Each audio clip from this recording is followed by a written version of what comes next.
ब्रह्मानन्दं परमसुखदं केवलं ज्ञानमूर्तिं द्वन्द्वातीतं गगनसदृशं तत्त्वमस्याधिलक्ष्यम् एकं नित्यं विमलमचलं सर्वधी साक्षिभूतं भावातीतं त्रिगुणरहितं सद्गुरुं तं नमामि।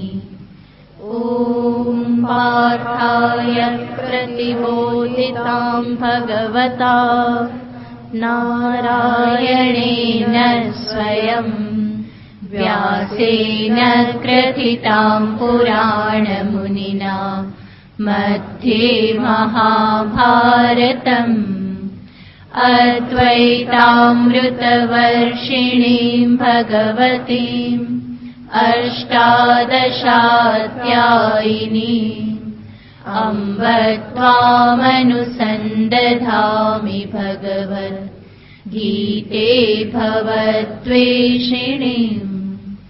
यं ब्रह्मा वरुणेन्द्ररुद्रमरुतः स्तुन्वन्ति दिव्यैस्तवैः वेदैः साङ्गपदक्रमोपनिषदैः गायन्ति यं सामगाः ध्यानावस्थिततद्गतेन मनसा पश्यन्ति यं योगिनः यस्यान्तं न विदुःसुरासुरगणा देवाय तस्मै नमः। यस्यान्तं न विदुःसुरासुरगणा देवाय तस्मै नमः। श्रीभगवानुवाच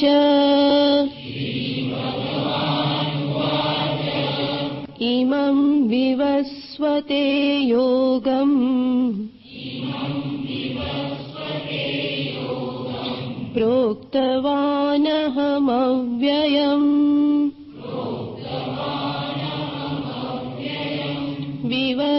विवस्वान्मनवे प्राह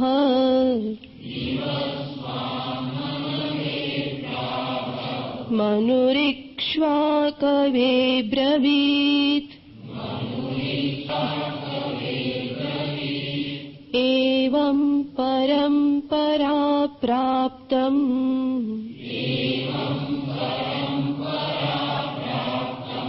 इमं राजर्षयो विदुः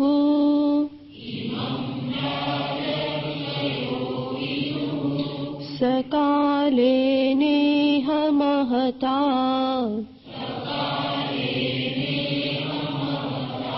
योगो नष्टः परन्तप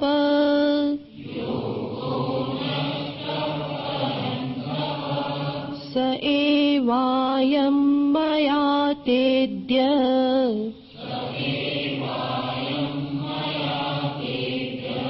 योगः प्रोक्तः पुरातनः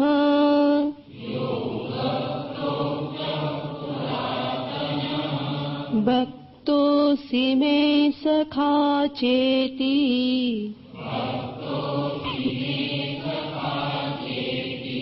रहस्यं ह्येतदुत्तमम्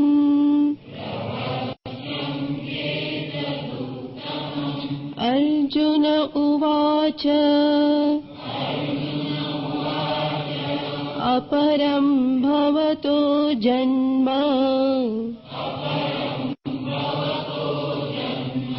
परं जन्म विवस्वतः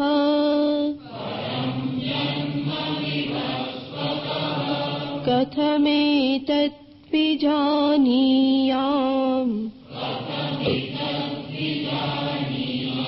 त्वमादौ प्रोक्तवानिति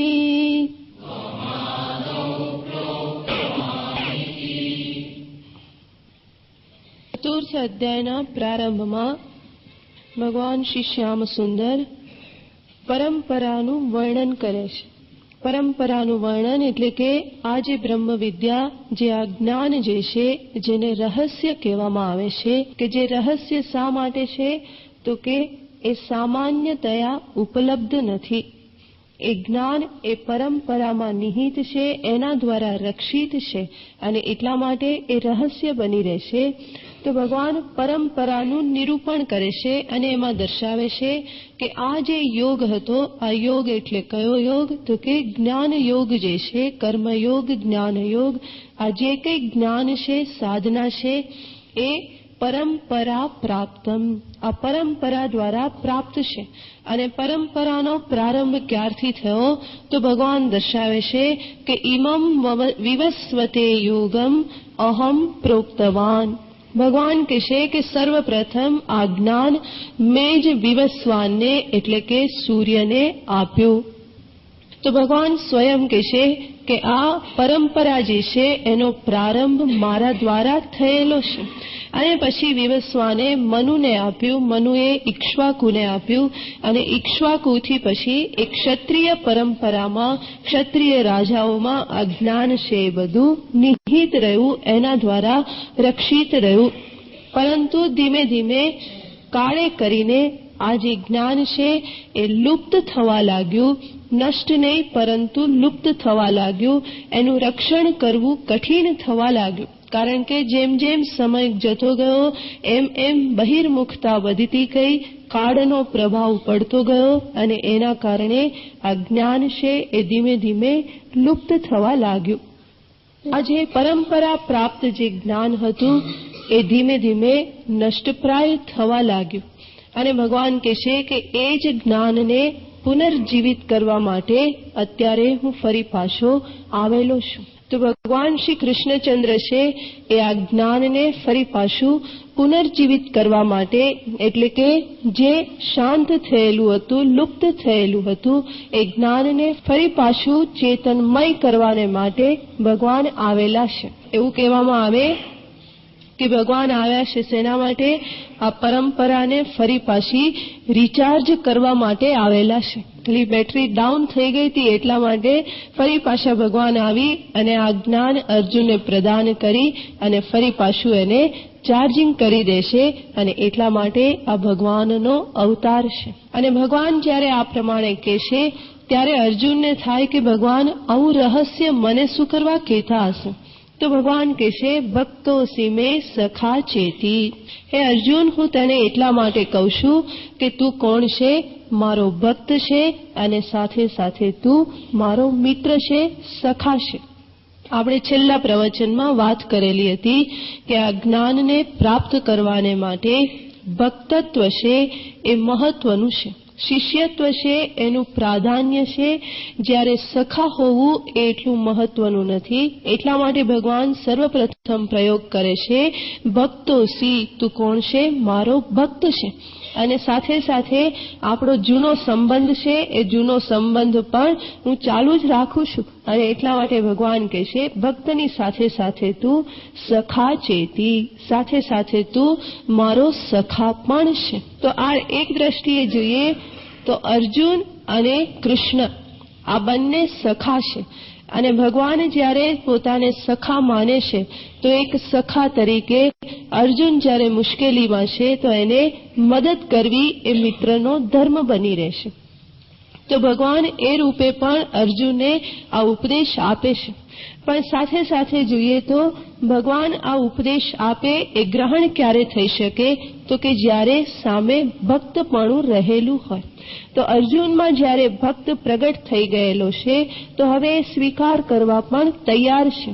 આ બાજુથી ભગવાન સખા રૂપે આપવા માટે તૈયાર છે, અને બીજી બાજુથી અર્જુન ભક્ત રૂપે, શિષ્ય રૂપે ગ્રહણ કરવાને માટે તૈયાર છે.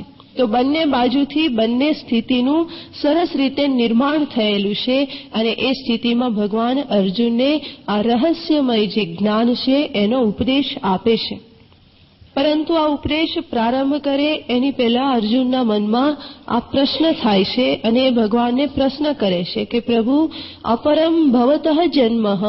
એ કહે છે કે હે કૃષ્ણ, આપનો જન્મ તો ક્યારે થયેલો છે? અપરમ એટલે કે પછી થયેલો છે. અત્યારે તમે મારી સામે ઉભેલા છો અને 70-80 વર્ષ પહેલા આપનો જન્મ થયેલો છે. તો પછી તમે એવું કઈ રીતે કહી શકો કે આ જ્ઞાનનો ઉપદેશ મેં વિવસ્વાનને, સૂર્યને મેં જ આપેલો હતો? અર્જુન કે શિષ્ય તરીકે બધું સાંભળી લઉં, પરંતુ આટલો તમે સાવ ઝીકાઝીક કરો તો એવું સાંભળું નહીં. કારણ કે સામે ઉભેલા છો અને તમે કહો છો કે સૂર્યને પણ મેં જ ઉપદેશ આપેલો હતો. તો કથમ એતત વિજાનીયામ, આને હું કઈ રીતે સમજી શકું, કઈ રીતે જાણી શકું કે તમે જ સૂર્યને ઉપદેશ આપેલો હતો અને એ જ તમે ફરી પાછા અર્જુનને ઉપદેશ આપો છો? તો આ બંને વાતનો મેળ હું કઈ રીતે બેસાડું? તો આવો અર્જુનના મનમાં પ્રશ્ન થાય છે. કારણ કે અર્જુન જાણતા નહોતા કે ભગવાન કોણ છે. ભગવાન એ કોઈ સાધારણ મનુષ્ય નથી, પરંતુ એ કોણ છે? અવતાર છે. એ ઈશ્વરનો અવતાર છે. એ પ્રમાણે અર્જુન જાણતા નહોતા અને એટલા માટે એમને આવો પ્રશ્ન થાય છે. અથવા તો બીજી રીતે અર્થ કરવામાં આવે છે કે અર્જુન સ્વયં તો જાણતા હતા કે આ ભગવાન છે, ઈશ્વરનો અવતાર છે. કારણ કે ભગવાને અનેક એવા કાર્યો અર્જુનના જીવનમાં કરેલા છે કે એ સર્વશક્તિમાન ઈશ્વર વગર સંભવ નથી. તો અર્જુન તો જાણતા હતા, પરંતુ અર્જુનને ખ્યાલ છે કે ભવિષ્યમાં એવા ઘણા લોકો હશે કે જે ભગવાનમાં શંકા કરશે, ભગવાનના આ વાક્યોમાં શંકા કરશે, અને એટલા માટે એ જે લોકો છે એની શંકાના નિવારણ કરવાને અર્થે ભગવાન અર્જુનને પ્રશ્ન પૂછે છે. તો સ્વયં જાણતા હોવા છતાં પણ લોક સંગ્રહાર્થે, લોકાનુગ્રહાર્થે અર્જુન ભગવાનને પ્રશ્ન કરે છે કે જેથી કરીને ભગવાન સ્વમુખે પોતે અવતાર છે એવું પ્રગટ કરે. તો અર્જુનને થાય કે હું તો જાણું જ છું, પરંતુ ભગવાન પોતાના સ્વમુખથી જ જ્યારે આ પ્રમાણે કે હું અવતાર છું, તો કોઈ વ્યક્તિને શંકા કરવાનું સ્થાન ના રહે, કોઈ પણ એવો અવસર પ્રાપ્ત ના થાય. અને એટલા માટે અર્જુન ભગવાનને આ રીતે પ્રશ્ન કરે છે કે કઈ રીતે આપે જ આ પરંપરાનો પ્રારંભ કર્યો હતો અને અત્યારે ફરી પાછા હજારો વર્ષ પછી આપ જ મને ફરી પાછા ઉપદેશ આપી રહ્યા છો, આવું કઈ રીતે સંભવ છે? એ પ્રમાણ રૂપે રજૂ કરવા માંગે છે. અર્જુનને ખબર છે કે હું ગમે એવો ઢંઢેરો પીટીશ તો પણ મારા વાક્યમાં લોકોને એટલી શ્રદ્ધા નહીં હોય, પરંતુ નારાયણ જ્યારે સાક્ષાત કહેશે કે હું જ એ પૂર્ણ પુરુષોત્તમ છું, નારાયણ છું, ભગવાન છું, તો એના શબ્દોમાં કોઈ શંકા નહીં કરે. જે શ્રદ્ધાળુ હશે એ તો શંકા નહીં જ કરે. જેના પાપ પ્રગટ થયા હોય અને આવી શંકા કરે તો એ અલગ વાત છે. તો ભગવાનના સ્વમુખે બોલાવવા માટે જ અર્જુન આ પ્રમાણે શંકા કરે છે. વાસ્તવમાં આ શંકા અર્જુનની શંકા નથી, એને કોઈ જ શંકા નથી. એ ભગવાનને ભગવાન તરીકે જાણે છે, છતાં પણ બીજા લોકોની શંકાને દૂર કરવા માટે એ આ પ્રશ્ન પૂછે છે. અને ભગવાન પણ કહે છે કે અર્જુન, હવે તું જીદે ચડ્યો જ છે, મારા મુખે બોલાવવા માંગે જ છે, તો હવે હું તને જવાબ પણ આપી દઉં. ભગવાન શું જવાબ આપે છે? શ્રી ભગવાનુવાચ ભગવાનુવાચ બહૂની મે વ્યતીતાની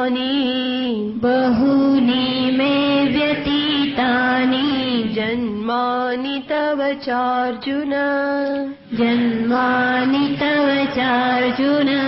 તાન્યહં વેદ સર્વાણી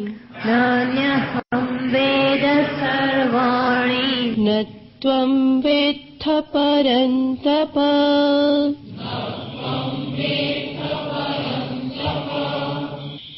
ભગવાન કહે છે કે હે અર્જુન, તારી જે શંકા છે એ સાચી છે. અને અર્જુને જેટલી સહજતાથી, સરળતાથી પ્રશ્ન પૂછ્યો છે, એટલી જ સરળતાથી, સહજતાથી ભગવાન એનો જવાબ આપે છે. ભગવાન એવું નથી કહેતા કે અર્જુન તને શ્રદ્ધા ના હોય તો ચાલતો થાકે, એવું ભગવાને કહ્યું નથી. પણ ભગવાન એને બહુ સહજતાથી ઉત્તર આપે છે. કારણ કે આ ભક્ત અને ભગવાન બંને જાણે છે કે આ પ્રશ્ન અને આ ઉત્તરથી અમારે કંઈ લાગતું વળગતું નથી, પણ આ તો માત્ર જીવ ઉપર ઉપકાર કરવાને માટે એક પ્રશ્ન કરે છે અને બીજો ઉત્તર આપે છે. તો અર્જુનનો આશય ભગવાન સમજી ગયેલા છે કે અર્જુને શા માટે પ્રશ્ન પૂછ્યો છે. ભગવાન સમજી ગયેલા છે કે આ અર્જુનની શંકા નથી, એ તો જીવ ઉપર ઉપકાર કરવા માટે જ પ્રશ્ન પૂછે છે. અને કદાચ અર્જુનની શંકા હોત તો પણ ભગવાન એને બીજું કંઈક કહેવાના નહોતા, કે એના ઉપર ખીજાવાના નહોતા કે અર્જુન આટલી પણ શ્રદ્ધા નથી તને, મારા વચનમાં આટલી શ્રદ્ધા નથી તો હવે શું ઉપદેશ ગ્રહણ કરવાનો, એવું ભગવાન નહોતા કહેવાના. કારણ કે એવું કે તો એ ભગવાન ના કહેવાય, એવું કે તો એ આચાર્ય ના કહેવાય. તો ભગવાન બહુ સહજતાથી સરળતાથી ઉત્તર આપે છે. એ કહે છે, હે અર્જુન, બહુની જન્માની મે વ્યતીતાની. કહે છે કે અર્જુન, આવા તો મારા કેટલા જન્મો વીતી ગયેલા છે, અને માત્ર મારા નહીં, તવ અપી, તારા પણ આવા તો કેટલાય જન્મો વીતી ગયેલા છે. આપણે કઈ આ જન્મના સખા થોડા છીએ, જન્મો જન્મના સખા છીએ. તો આપણા તો તારા જન્મો ઘણા વીતી ગયેલા છે અને મારા પણ ઘણા વીતી ગયેલા છે. તો ભગવાનના તો કેટલા અવતાર થયેલા જ છે. પહેલાના બધા જ અવતારો ભગવાનને ખ્યાલ છે, અને ભગવાને તો કેવી કેવી યોનિઓમાં જન્મ લીધેલા છે. એ સુકર પણ બનેલા છે, માછલી પણ બનેલા છે, કાચબો પણ બનેલા છે, સિંહનું મોરું પણ પહેરેલું છે, બધા અનુભવ કરી લીધેલા છે. અને અત્યારે હવે એમને થયું કે ના, કૃષ્ણ જન્મ છે એ બરાબર છે, બીજા બધા તો ઠીક છે. તો ભગવાને અનેક જન્મો ધારણ કર્યા છે. ભગવાન કહે છે આવા ઘણા જન્મો મારા વીતી ગયા છે, અને સાથે સાથે તારા પણ જન્મો વીતી ગયેલા છે. તો પછી અર્જુન કે મારા ને તમારામાં ભેદ શું? કે તમારા અનેક જન્મો થઈ ગયા અને મારા તમારી જોડે જોડે અનેક જન્મો થઈ ગયેલા છે. તો પછી આપણા બેમાં ભેદ સખા ખરો ને, એટલે આવી રીતે પૂછી શકે કે મારા ને તમારામાં ભેદ શું? તો ભગવાન શાંતિથી કહે કે બેટા ધીરોખમ, કહું છું શું ભેદ છે. શું ભેદ છે? તો કહે છે, તાની સર્વાણી અહમ વેદ. એ બધા જ જન્મોને હું જાણું છું. મારા જેટલા પણ જન્મો વીતી ગયેલા છે એ બધાને હું જાણું છું. અને ન ત્વમ વેત્થ, અને તું એને જાણતો નથી. કેવી સરસ સરળતાથી ભગવાન કહે છે કે મારામાં તારામાં આટલો જ ભેદ, આ બધા જન્મોને હું જાણું છું ને તું એને જાણતો નથી. ભગવાન મોટી વાત નથી કરતા કે હું ભગવાન છું, તું ભક્ત છે, હું ગુરુ છું, તું શિષ્ય છે, આવી કોઈ વાત નથી કરતા. ભેદ કેટલો? ભેદ આટલો જ્ઞાનને લઈને જ છે. શું? કે મારા જેટલા જન્મો વીતી ગયેલા છે એ સર્વ જન્મનું મને જ્ઞાન છે. અને માત્ર મારા જ જન્મ નહીં, તારા કેટલા જન્મ વીત્યા છે એ સર્વ જન્મોનું પણ મને ભાન છે. ત્યાં સૃષ્ટિ ઉપર કેટલી વખત જન્મ ધારણ કર્યો છે. અને અર્જુન, માત્ર મારા ને તારા નહીં, સર્વ ભૂતોના, સર્વ જીવોના, સર્વ જન્મોનું મને ભાન છે. અને માત્ર મનુષ્યના નહીં, સામે એક કીડો ચાલ્યો જતો હોય તો એ કીડાના પણ કેટલા જન્મ થયેલા છે. તાની સર્વાણી અહમ વેદ. આ સૃષ્ટિ ઉપર જેટલા પણ જીવો છે એ જીવનો એ કેટલામો જન્મ છે, આની પહેલા કેટલી યોનિઓમાંથી પસાર થયેલો છે, એ બધું જ મને ભાન છે. તો ભગવાન કહે છે કે અર્જુન, બધો હિસાબ મારી પાસે છે. એ આખું કોમ્પ્યુટર મારી પાસે અંદર છે જ, બધો હિસાબ છે. અને તું એના રહિત છે. તું કોઈને જાણતો નથી, તું માત્ર તારો આ જ જન્મ જાણે છે. તો ભગવાન દર્શાવે છે કે અર્જુન, તું કોણ છે? તું અલ્પજ્ઞ છે. તારું જ્ઞાન રાગ, દ્વેષ, ધર્માધર્મ આ બધાના કારણે આવૃત થયેલું છે. જ્યારે મારું જે જ્ઞાન છે એ ધર્માધર્મ, પાપ પુણ્યથી આવૃત થયેલું નથી. જીવનું જે જ્ઞાન છે એ આવૃત થાય છે, અને એટલા માટે જ એને એના આગળના જન્મો યાદ રહેતા નથી. ઇન્દ્રિયાણિ મનોબુદ્ધિ અસ્યાધિષ્ઠાનમુચ્યતે એતૈર્વિમોહયત્યેષ જ્ઞાનમાવૃત્ય દેહિનમ. એના જ્ઞાનને આવૃત કરી દે છે. કોણ? કામ એષ, ક્રોધ એષ. અને કામ ક્રોધ એ જ રાગ અને દ્વેષ છે. તો એ રાગ અને દ્વેષના કારણે જીવનું જે જ્ઞાન છે એ આવૃત થઈ જાય છે. એટલું જ નહીં, જીવનું જે જ્ઞાન છે એ અલ્પ જ્ઞાન છે. એટલા માટે જ જીવ અલ્પજ્ઞ, અલ્પ શક્તિમાન છે, જ્યારે ઈશ્વર છે સર્વજ્ઞ, સર્વશક્તિમાન છે.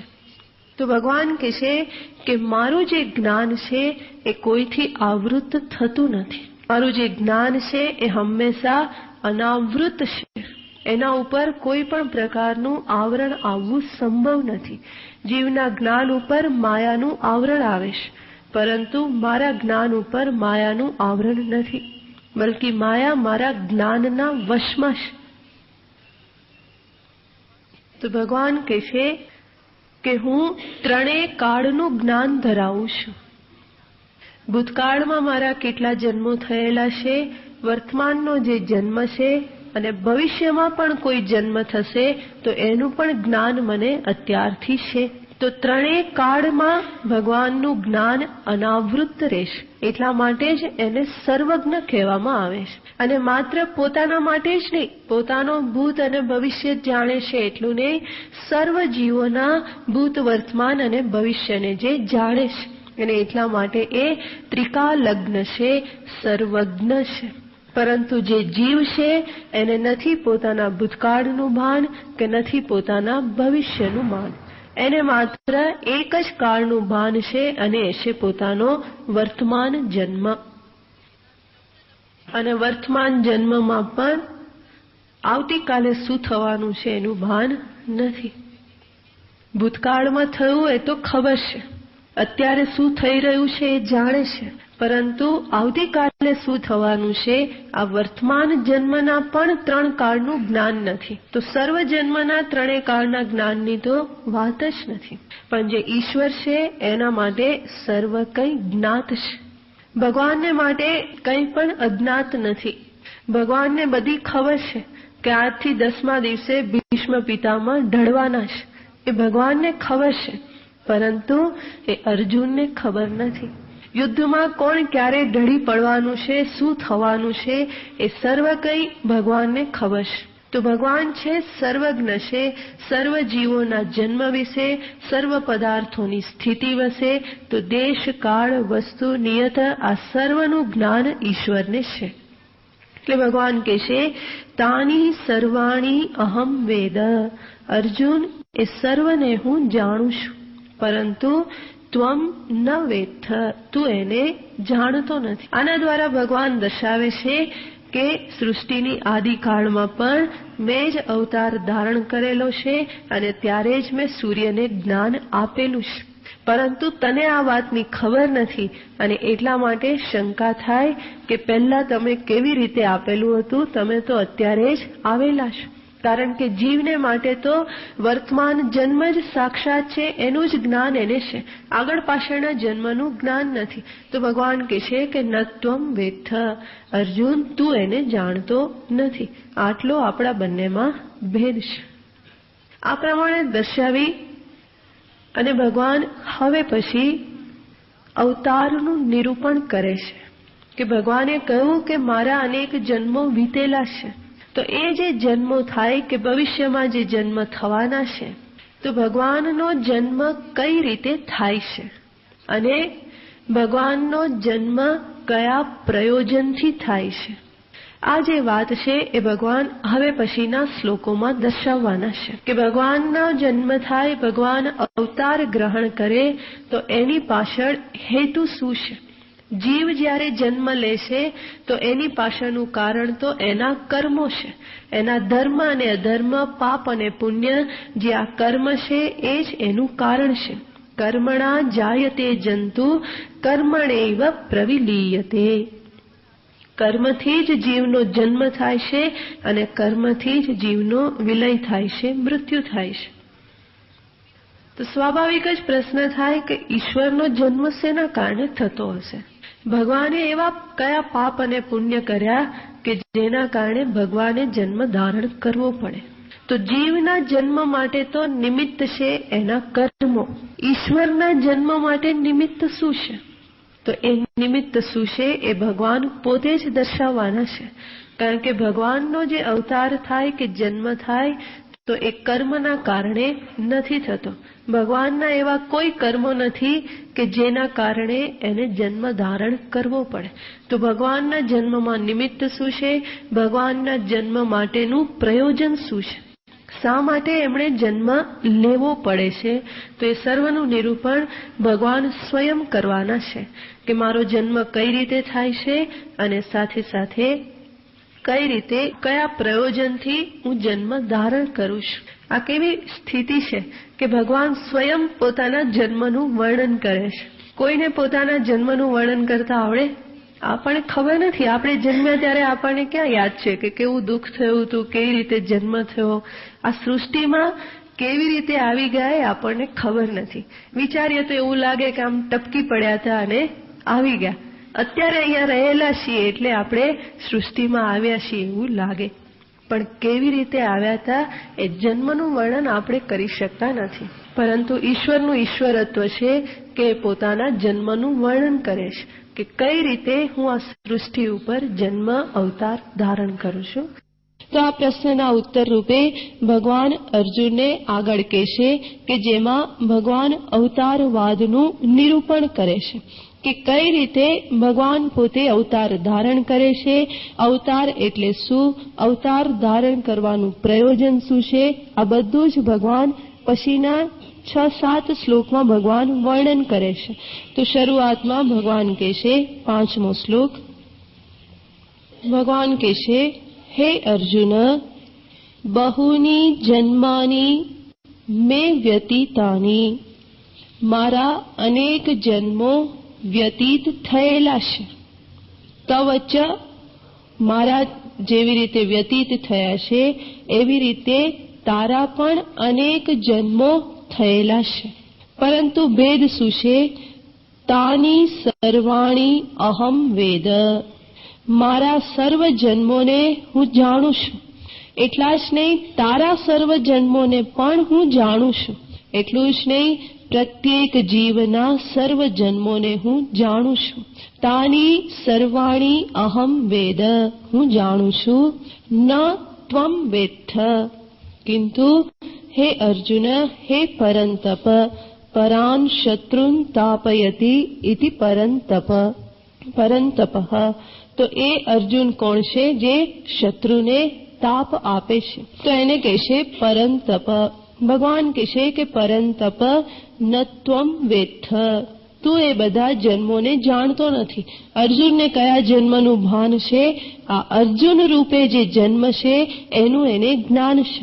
અને ભગવાનનો કૃષ્ણ રૂપે જે અવતાર છે એનું એને જ્ઞાન છે.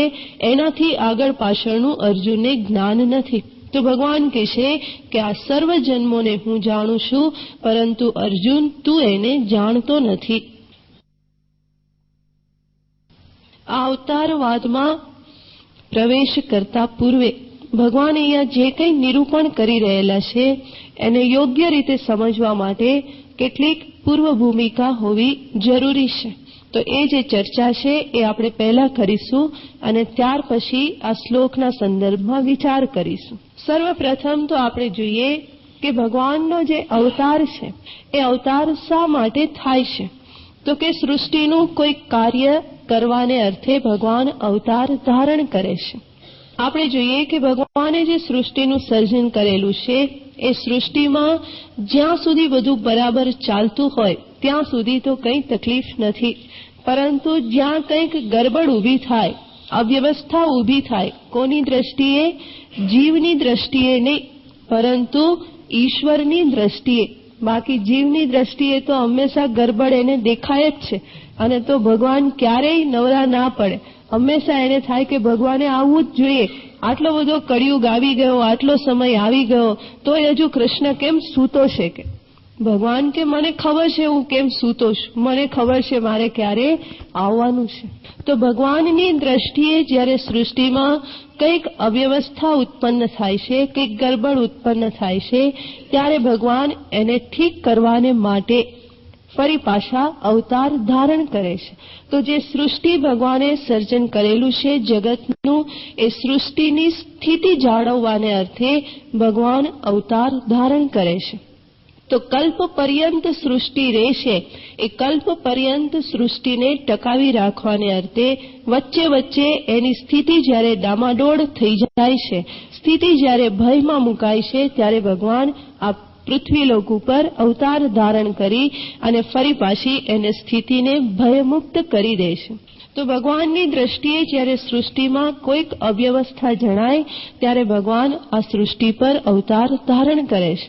જેવી રીતે આપણા શરીરમાં અનેક અંગો રહેલા છે અને શરીરમાં બધા જ અંગો જ્યાં સુધી સરખી રીતે કાર્ય કરતા હોય ત્યાં સુધી આપણે કંઈ ધ્યાન આપતા નથી. પરંતુ જેવું ક્યાંક આપણને લાગે કે કંઈક ગરબડ છે તો તરત જ એના ઉપર ધ્યાન આપી અને એને સરખું કરવા માટે આપણે તરત જ પ્રયત્ન કરીએ.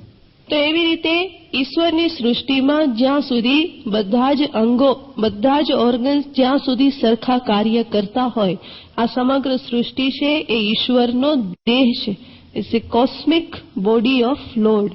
ભગવાનનો આખો એક દેહ છે, સમગ્ર સૃષ્ટિ છે, અને એમાં જ્યાં સુધી બધા જ અંગો યોગ્ય રીતે કાર્ય કરતા હોય ત્યાં સુધી ભગવાન એને હાથ લગાવતા નથી કે બધું બરાબર ચાલી રહેલું છે. પરંતુ ક્યાંક જો ગરબડ થતી લાગે, કોઈક અંગ બરાબર કાર્ય ના કરે, તો ભગવાન એક મુલાકાત લઈ જાય અને ફરી પાછા સરખું કરી અને જતા રહે.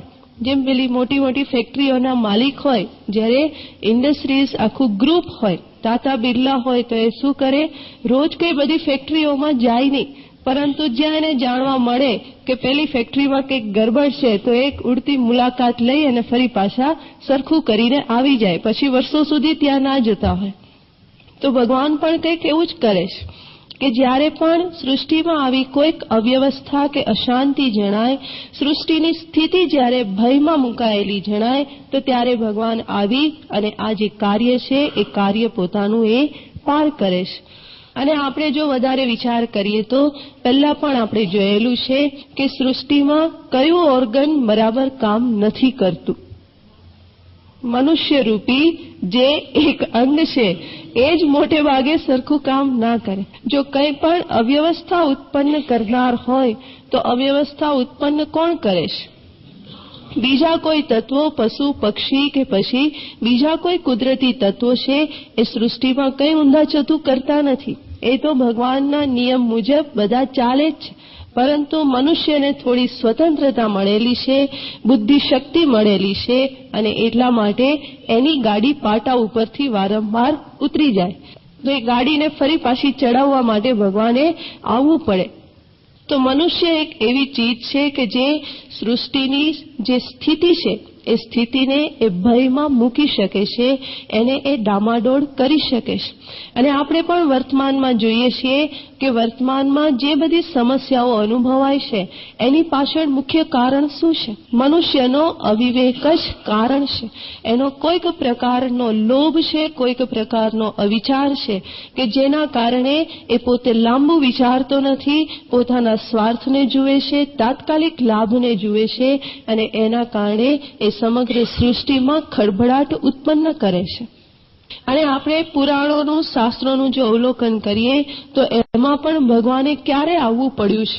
કોઈક મનુષ્યને સીધો કરવા માટે જ ભગવાને આવવું પડ્યું છે, બીજા કોઈને સીધા કરવા નથી આવવું પડ્યું. તો ભગવાન હંમેશા આ મનુષ્ય જે અવ્યવસ્થા ફેલાવે છે એને ફરી પાછી સરખી કરવાને અર્થે ભગવાન અવતાર ધારણ કરે છે. આપણે શાસ્ત્રોમાં જોઈએ છીએ કે રાવણ હતો, રાવણે પોતાનું રાજ્ય એવી રીતનું ફેલાવ્યું હોય અને એ રાવણ પોતે વરદાન પામીને બેઠેલો હોય કે મનુષ્ય સિવાય કોઈના હાથે હું મરીશ નહીં.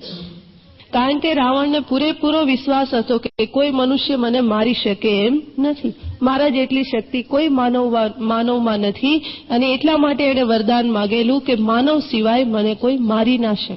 અને પરિણામે ભગવાને શું કરવું પડ્યું હોય? માનવ અવતાર ધારણ કરી અને રામચંદ્રજી રૂપે ભગવાન આવેલા હોય આ કાર્ય પાર પાડવાને માટે. હિરણ્યકશિપુ છે જેણે પણ વરદાન માગેલું હોય, અંદર ના મરું, બહાર ના મરું, દિવસે ના મરું, રાતે ના મરું, માનવથી ના મરું, પશુથી ના મરું, બધું એણે સાફ કરી નાખ્યું. એને થાય કે હવે હું મરવાનો જ નહીં. પણ મેં કહ્યું એમ ભગવાન બધા કરતા બુદ્ધિશાળી છે અને એટલા માટે ભગવાન કેવું રૂપ ધારણ કરીને આવ્યા, બધું મિક્સર કરી દીધું, બધું વચ્ચે વચ્ચેનું શોધી અને ભગવાને એને સાફ કર્યો. તો ભગવાને નરસિંહ, નર અને સિંહ આ બંનેનું મિક્સર કરી અને રૂપ ધારણ કરી, નરસિંહ અવતાર ધારણ કરી અને હિરણ્યકશિપુને ભગવાને માર્યો. તો આ રીતે જોઈએ તો સૃષ્ટિની સ્થિતિ ટકાવી રાખવાને અર્થે ભગવાને આજે મનુષ્ય જે ડામાડોળ સ્થિતિ કરે છે એ ડામાડોળ સ્થિતિમાંથી ફરી સૃષ્ટિને ભયમુક્ત કરવાને અર્થે, સ્થિર કરવાને અર્થે ભગવાન વારંવાર અવતાર ધારણ કરે છે. અને ભગવાનનો આ જે અવતાર જે થાય છે એ કઈ રીતે થાય છે?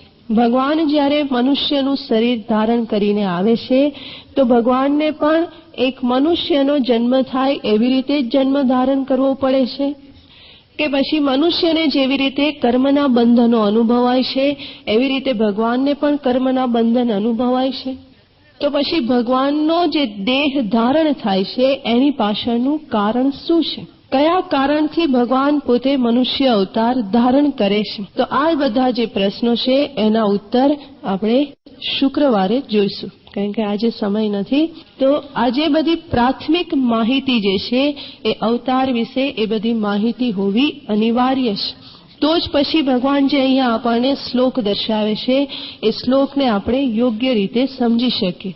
એટલે અવતાર વિશે કઈ રીતે ભગવાન અવતાર ધારણ કરે છે, મનુષ્યનો જન્મ અને ભગવાનના અવતારમાં શું ભેદ છે, ભગવાનના અવતાર પાછળનું પ્રયોજન શું છે, એ બધું જ ભગવાન દર્શાવે છે, જેને આપણે વિસ્તારથી શુક્રવારે જોઈશું. ઓમ પૂર્ણમદઃ પૂર્ણમિદં પૂર્ણાત પૂર્ણમુદચ્યતે પૂર્ણસ્ય પૂર્ણમાદાય પૂર્ણમેવાવશિષ્યતે. ઓમ શાંતિ શાંતિ શાંતિ. હરિઃ ઓમ શ્રી ગુરુભ્યો નમઃ. हरिः ओम.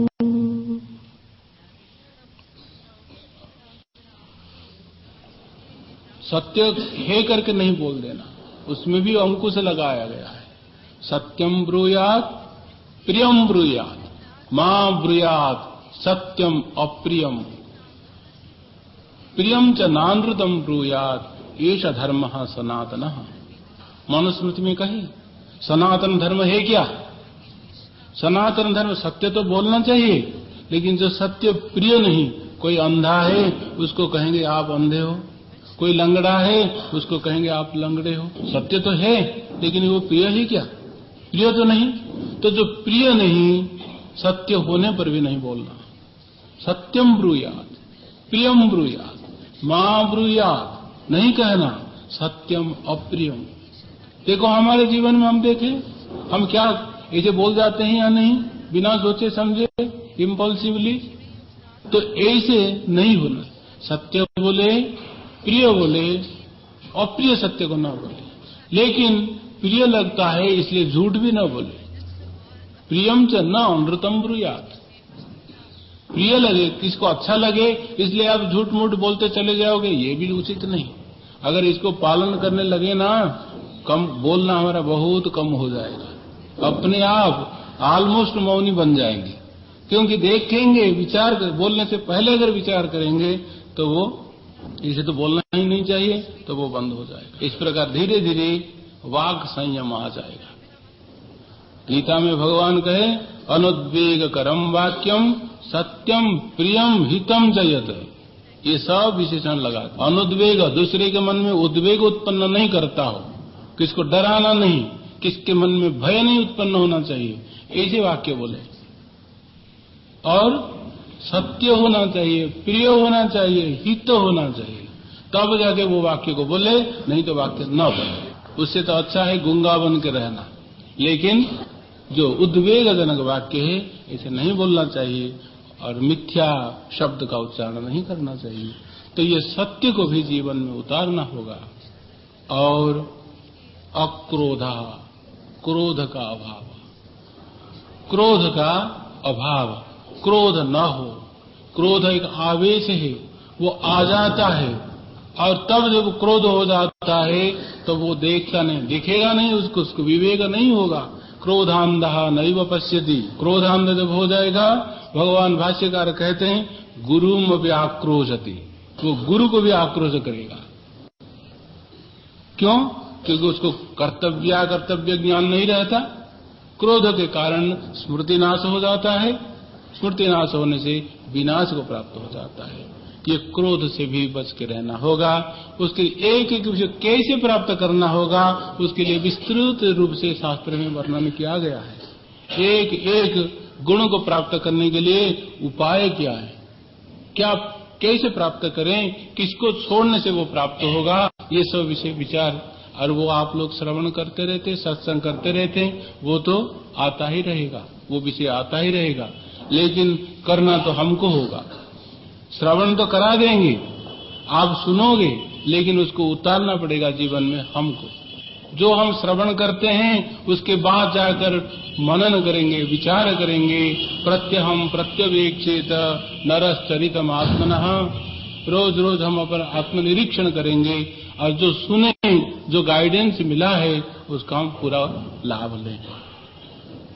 ये जो मनुस्मृति में कहा गया धर्म का लक्षण, ये सब को जीवन में उतारने के लिए हम दृढ़ प्रतिज्ञा हो जाए, ये आज के अवसर में मेरा प्रार्थना है। हरि ओम। अभी स्वामिनी जी आपको आशीर्वचन देंगे।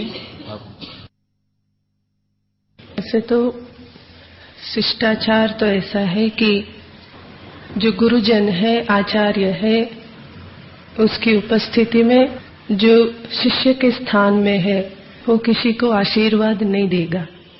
इसका कारण है कि गुरुजन जो आशीर्वाद देते हैं उनके आशीर्वाद में सब कुछ आ जाता है। आशीर्वाद तो एक ही होता है, कोई अलग अलग आशीर्वाद नहीं होता। तो स्वामी जी ने जो बताया उसमें सब कुछ आ जाता है। जैसे हाथी के पांव में सब पांव आ जाते हैं, वैसे जो गुरुदेव है, आचार्य है, उनके आशीर्वाद में सब प्रकार के आशीर्वाद निहित है। लेकिन दूसरा ये भी है कि जब वो कहते हैं तो उनकी आज्ञा का उल्लंघन भी नहीं हो सकता। तो शिष्टाचार का पालन करे या आज्ञा का पालन करे, जब ये दो प्राप्त होता है तो मुख्यतः गुरुराज्ञा बलीयसी, गुरुजन की जो आज्ञा है वही बलवान है, तो उसका ही पालन करना पड़ेगा। हमारे भारतीय संस्कृति की एक विशेषता है कि उसमें जो भी त्योहार है, जो भी उत्सव है, वो सब के सब भगवान के साथ जुड़े हुए हैं। हम देखेंगे कि पूरे साल भर में कितने त्योहार आते हैं, कितने उत्सव मनाए जाते हैं, लेकिन वो सब के सब भगवान के साथ जुड़े हुए हैं। आज 26 जनवरी या 15 अगस्त जो है वो राष्ट्र के लिए है, लेकिन राष्ट्र भी तो देवता ही है, तो वो भी एक प्रकार से भगवान के साथ ही जुड़ा हुआ है। और साथ में ये विशेषता है कि ये उत्सव इतने सारे आते हैं, हर महीने में कुछ न कुछ तो आता ही है। आज ये एकादशी है, आज ऐसी पूनम है, आज ऐसी अमावस्या है, तो कुछ न कुछ तो चलता ही रहता है। और हमारी सब तिथि कोई न कोई भगवान के साथ जुड़ी हुई है। एकादशी है तो भगवान कृष्ण के साथ जुड़ी हुई है, चतुर्दशी है तो गणेश जी के लिए है, अष्टमी है माता जी के लिए है। तो ऐसे सब तिथि जो है और सब जो वार है, सोमवार शिव जी का है, मंगलवार शनिवार हनुमान जी का है, गुरुवार गुरु जी का है, शुक्रवार माता जी का है, तो सब वार जो है वो भी सब भगवान के साथ ही जुड़े हुए हैं।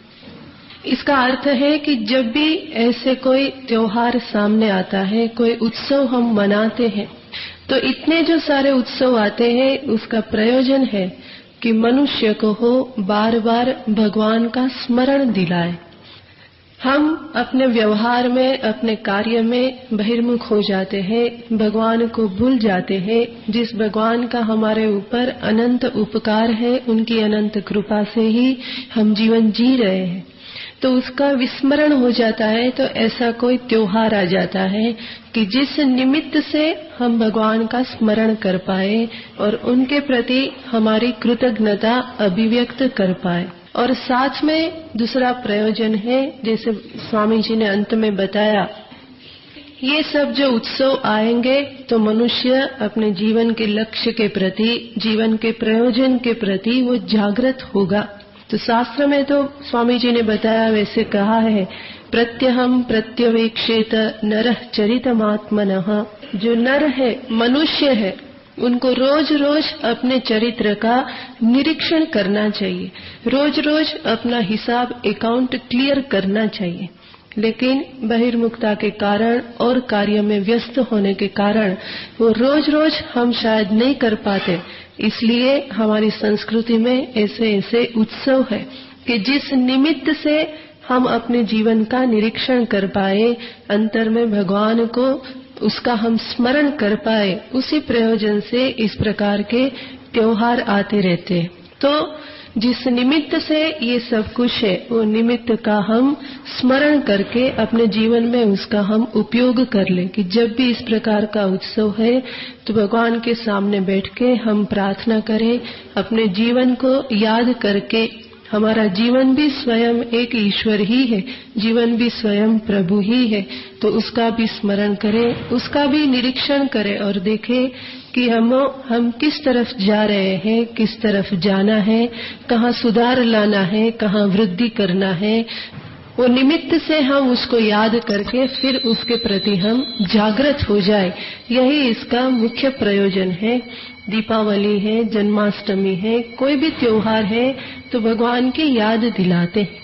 तो उसी को याद करके हम अपने जीवन को नियंत्रित करें, अपने लक्ष्य के प्रति जीवन को आगे बढ़ाए, उसी के लिए ही यह त्योहार है, उसका हम उपयोग करें। आज हमारे लिए तो ये जो त्योहार है ये बड़ा महत्व का है, क्योंकि दीपावली तो है ही, और दीपावली के साथ साथ दूसरे दिन गुजरातियों का नया साल है। तो नया साल क्या दिलाता है याद, तो कि एक साल खत्म हुआ, अभी और एक साल हमारे सामने आया हुआ है। तो पीछे की ओर जरा मुड़ के देखे कि पिछली साल किस प्रकार हमने व्यतीत की, और आगे की ओर थोड़ा सोच ले कि अब की जो साल है वो किस प्रकार हमको व्यतीत करनी है। तो इस प्रकार हम मेहनत करें कि जिसके कारण हमारा जीवन प्रभुमय बन जाए। अपने हृदय को प्रभु प्रेम से भर दो, अपने जीवन को, अपने कर्मेंद्रियों को सत्कर्म से भर दो, अपने मन को सद्भाव से भर दो। यही मेरी आज के दिन के लिए सबको शुभेच्छा है। ओम शांति शांति शांति।